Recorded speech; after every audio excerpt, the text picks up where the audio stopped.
Selamat siang, hai semua, perkenalkan nama saya Cindy Octavia Siahaan, NIM 2255201095, program studi teknik informatika. Baiklah teman-teman, di sini saya akan membuat codingan ujian tengah semester mata kuliah pemrograman web 1 dengan dosen pengampu Bapak Taslim MKom MTA.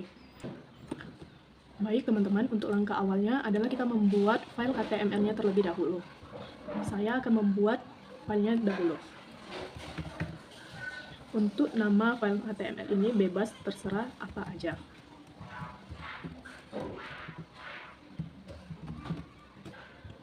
Selanjutnya kita buat adalah struktur dari HTML. Pada bagian head itu ada tertera title, yang kita buat adalah nama pada web itu. Di sini saya akan membuat penyelesaian persamaan. Selanjutnya pada bagian body itu akan kita buat judulnya terlebih dahulu menggunakan H1 atau heading 1. Yang kita buat adalah penyelesaian persamaan menggunakan JavaScript.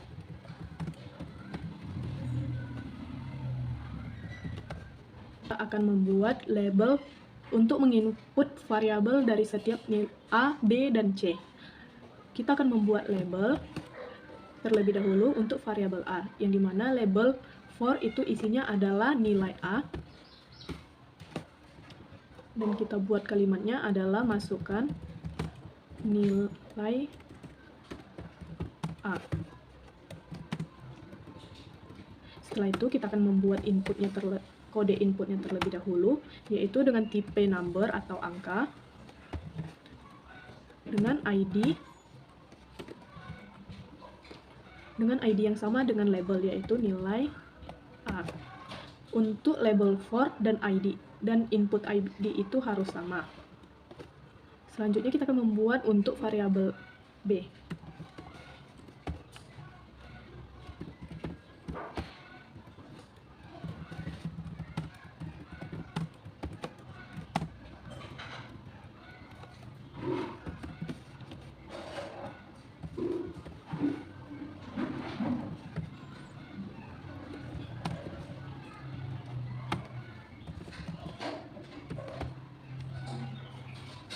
Di sini setelah input saya akan menggunakan BR untuk membuat batasan tiap label. Selanjutnya adalah label untuk variabel nilai B.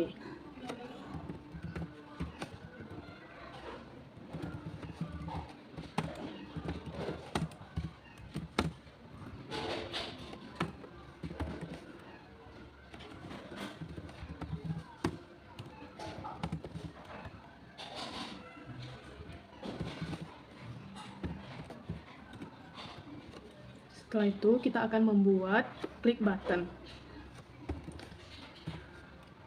Button di sini kita akan memilih yang on click. Pada button on click kita akan membuat solve quadratic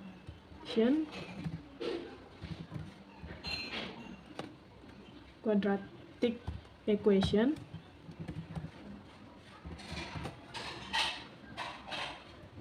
yang dimana fungsi solve quadratic equation ini adalah penyelesaian permasalahan persamaan.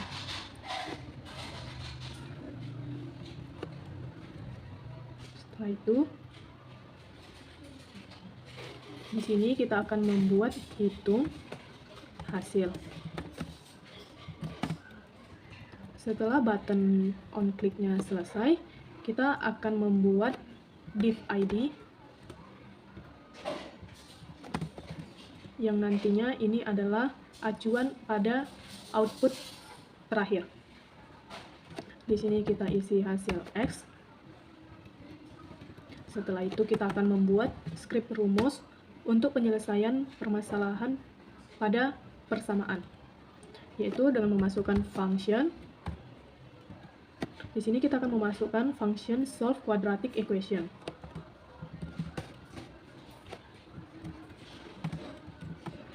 Yang isinya kita akan buat variabel A sama dengan partial float di mana parser float ini memiliki fungsi yaitu mengubah tipe data dari variabel A ini menjadi ke dalam float, yang kemudian dokumen .get by ID, yang dimana artinya dokumen ini akan diambil berdasarkan ID-ID yang ada di atas pada setiap label input. Lalu yang pertama, karena kita membuat variabel A, maka kita akan membuat ID dari nilai A pada label masukkan nilai A.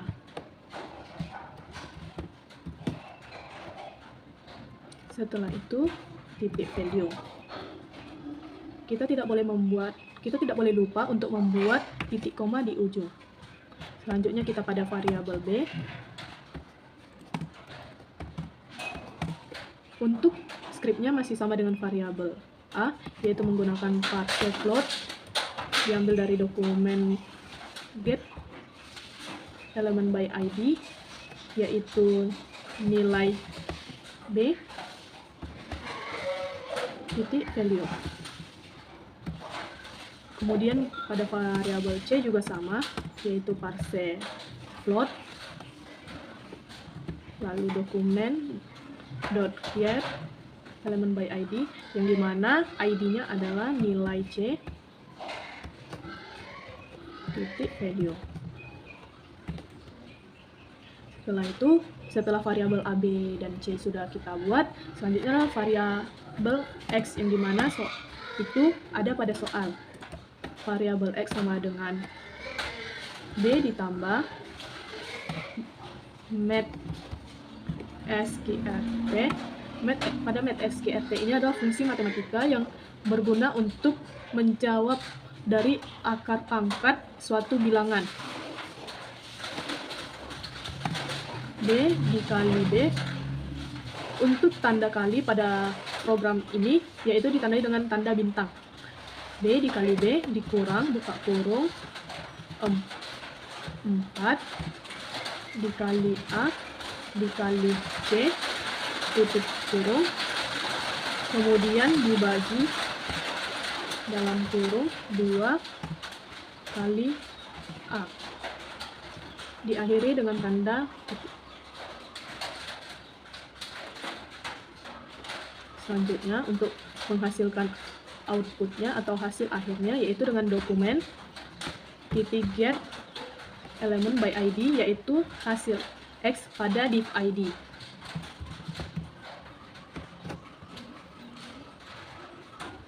Tambah inner HTML sama dengan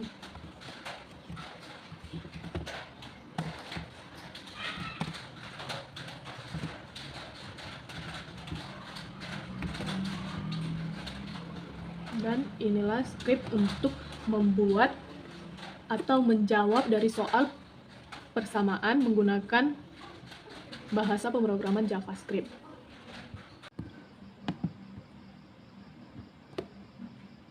Jadi untuk membuktikan hasil codingan menggunakan bahasa pemrograman JavaScript tadi akan kita buktikan dengan memasukkan nilai A itu 8, nilai B 25, dan nilai C 16. Maka hasil yang didapat adalah nilai X sama dengan 2,2268841132959916.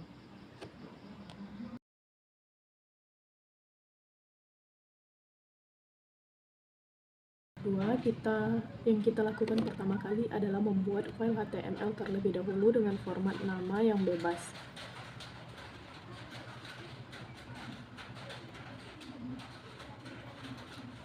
Selanjutnya kita akan menampilkan struktur HTML.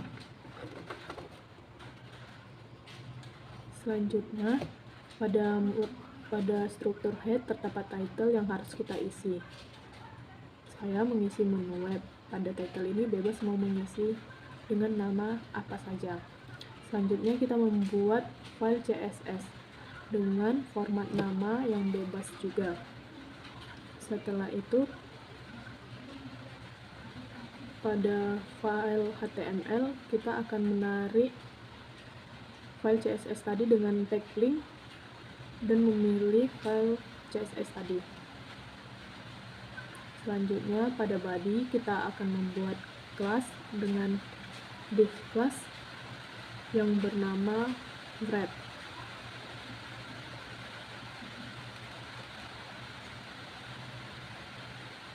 Kemudian setelah membuat kelas wrap tadi, di dalamnya kita membuat kelas lagi dengan nama header. Pada kelas header ini kita akan mengisi judul dengan tag H1 yang berisi rekomendasi AI yang berguna.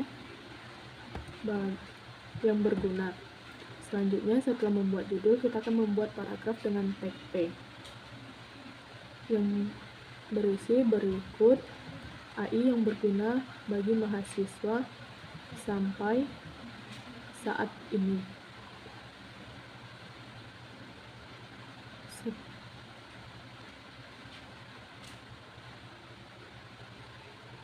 Setelah membuat kelas yang tadi, kita lanjut di file CSS.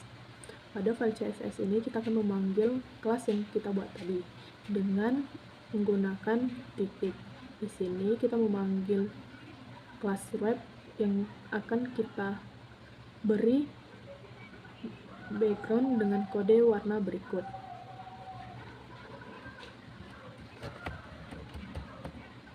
Setelahnya kita akan memberi margin 10 pixel auto. Pada wrap ini berfungsi sebagai pembungkus setiap kelas yang ada di kelas wrap. Kemudian setelah membuat kelas wrap, kita akan membuat kelas header yang akan kita beri warna background dengan kode berikut. Setelah memberi warna background, kita akan memberi padding 2 pixel 10 pixel, yang dimana padding ini berfungsi memberi space antar bagian, lalu membuat text align yaitu center, yang dimana text align berfungsi memberi letak teks. Setelah CSS tadi selesai, kita akan lanjut membuat kelas yang baru, di mana kelas yang baru kita beri nama menu. Pada menu kita akan beri list menggunakan tag UL atau unordered list, yang kemudian dilanjutkan dengan tag LI, di mana nantinya pada LI ini akan diberi nama tiap list. UL atau unordered list berfungsi sebagai pemberi list pada suatu halaman web. Di sini kita akan membuat beberapa list dengan nama home, about, dan contact.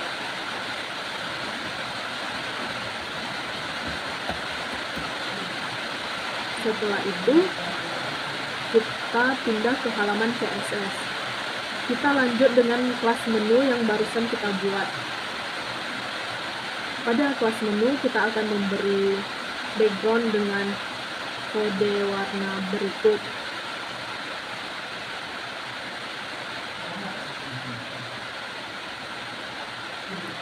Setelah itu, kita akan lanjut membuat div class yang baru, yang diberi nama badan sidebar. Pada kelas badan sidebar ini akan diberi kelas lagi dengan div class yang bernama sidebar.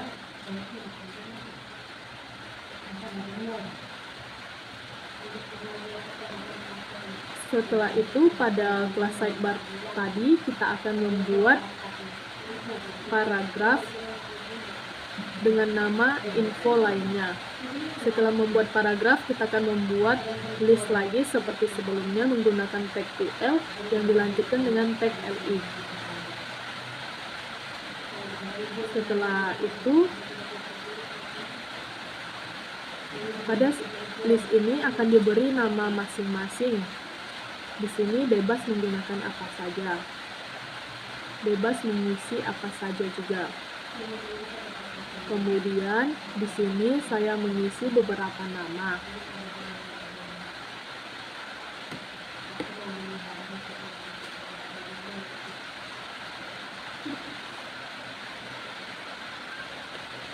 Yaitu yang pertama ada ChatGPT, yang kedua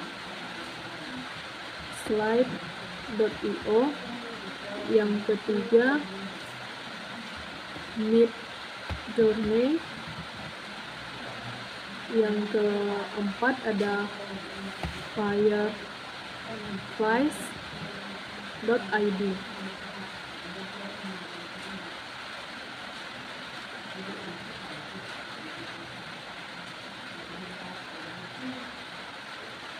Setelah itu saya memberi nama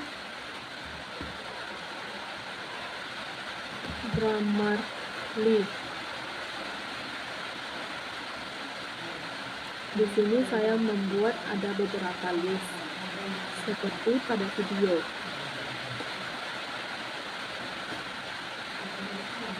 Dan yang terakhir saya membuat resume.io.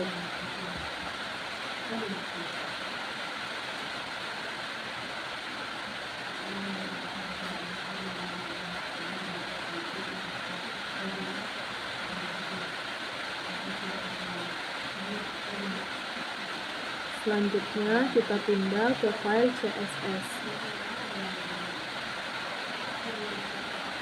Dikarenakan pada kelas menu bagian list tadi belum kita isi, belum kita buat, maka kita akan buat sekarang, yaitu dengan memanggil kelas menu UL atau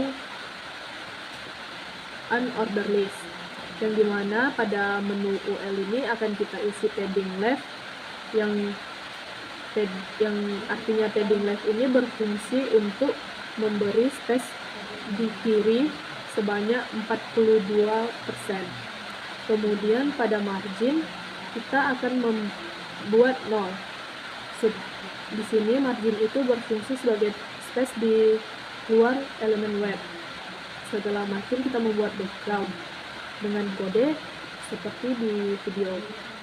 Selanjutnya membuat overflow, di mana overflow itu berfungsi mengatasi teks agar tidak melewati batas. Selanjutnya kita memanggil kelas menu LI. Di menu LI ini kita membuat float, yang dimana float ini berfungsi mengatur letak bagian dan kita memilih pada bagian kiri. Setelah membuat float, kita lanjut membuat list style type, di mana list style type ini adalah jenis-jenis list nantinya yang akan muncul pada web, dan kita memilih tidak menggunakan. Lalu pada padding kita menggunakan 10 pixel.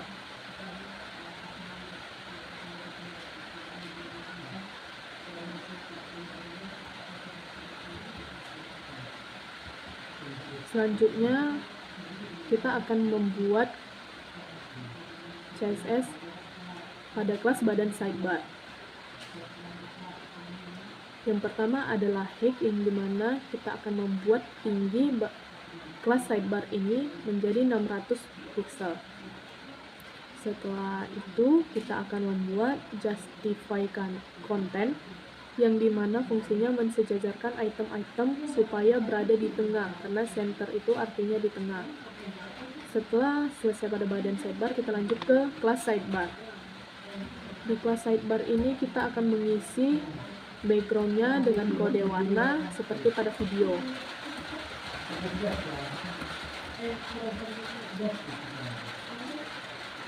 Selanjutnya, setelah kita memberi warna background, kita akan melanjutkan membuat plot seperti sebelumnya, yaitu untuk mengatur letak bagian dan kita buat di kanan. Setelah itu kita akan membuat width-nya, yaitu lebar, yaitu 25%. Setelah itu kita akan buat height dengan 95%, yaitu tingginya. Setelah membuat sidebar, kita akan membuat sidebar T, atau yang tadinya di dalam sidebar itu ada paragraf. Nah, di sini kita akan membuat text align-nya atau letak teksnya itu berada di tengah. Setelah sidebar T, kita akan lanjut sidebar UL LI. Di sini kita akan memberikan text align-nya berada di tengah atau letak teksnya berada di kiri. Setelah itu kita akan memberi list style type-nya yaitu none. List style type ini adalah menentukan tipe bentuk listnya, yang contohnya bulat itu tapi kita tidak menggunakan. Kemudian kita menggunakan padding sebanyak 10 pixel. Setelah itu kita balik lagi ke halaman HTML. Masih di dalam kelas badan sidebar, kita membuat kelas baru lagi dengan nama kelas konten atau isi dari web ini. Setelah itu kita akan gunakan list lagi tapi menggunakan OL. Kalau sebelumnya ada UL, di sini kita menggunakan tag OL. Sama seperti sebelumnya, setelah tag OL akan diikuti dengan tag LI. OL di sini adalah order list. Kemudian pada list pertama kita akan membuat H4 atau judulnya dengan ukuran yang kecil, yaitu ChatGPT. Di sini setelah H4-nya atau judulnya itu list yang pertama, di dalamnya akan saya buat adalah paragraf, di mana paragraf ini adalah penjelasan dari list yang pertama. Dan begitu pun lanjut sampai list yang ke-6.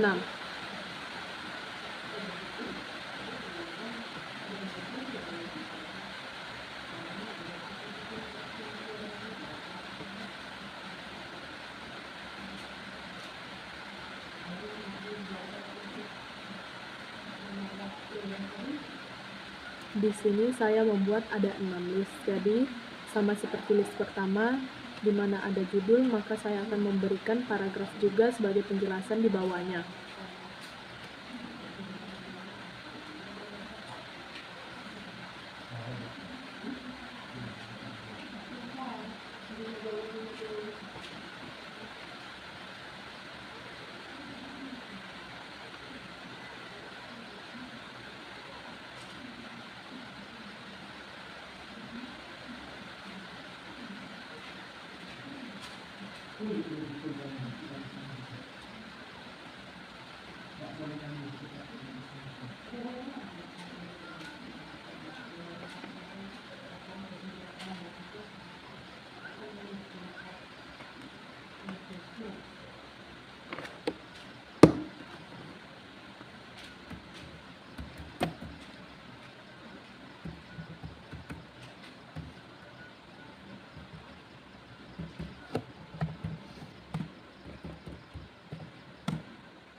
Selanjutnya pada halaman CSS-nya akan kita panggil isi dari web yang kita buat barusan, yaitu dengan memberi background dengan kode warna seperti pada video.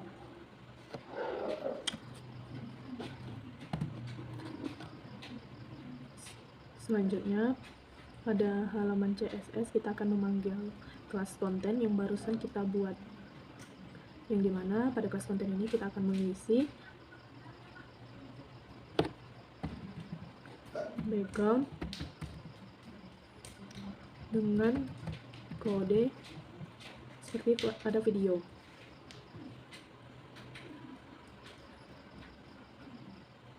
Setelah itu kita akan membuat float, yaitu mengatur letak bagian di kiri.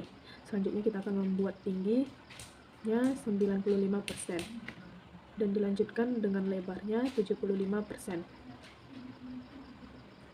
Setelah itu untuk list style type kita tidak akan membuat sama sekali, yaitu none. Setelah itu kembali ke halaman HTML. Di halaman HTML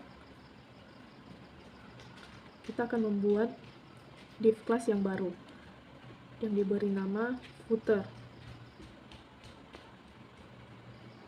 Footer ini adalah bagian terakhir pada suatu halaman web, yang dimana pada kelas footer ini kita akan mengisi sesuatu yang kita rasa akan kita buat pada halaman terakhir web. Saya membuat seperti pada di video, yaitu 2023 AI All Rights Reserved.